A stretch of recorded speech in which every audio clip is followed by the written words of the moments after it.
बारिश जो है अल्लाह की रहमत है,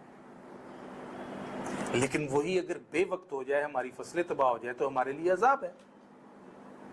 बारिश अल्लाह की रहमत है, लेकिन वही अगर मकदार से ज्यादा हो जाए, हमारी फसलें डूब जाए, सैलाब आ जाए, तो हमारे लिए जहमत बन जाती है, तकलीफ हो जाती है। तो ये बिल्कुल ऐसे ही है कि बार बार बारिश हो रही है, तो वही बार बार बारिश होने का या बेवक्त बारिश होने का सबब जो है हमारे लिए वही रहमत जो है वो जहमत बन जाएगी, इसीलिए वही नेमत जो है हमारे लिए अजाब बन जाएगा।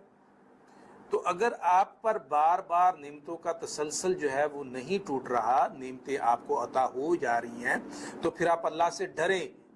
और आप नाशुक्रे हैं, अगर आप अल्लाह का शुक्र अदा नहीं कर रहे, तो कहीं वही नेमतें जो है, कहीं वही रहमत आपके लिए जहमत ना बन जाए, वही नेमत आपके लिए अजाब का बाइस ना बन जाए। तो आप खुद में जो है वो शुक्र अदा कर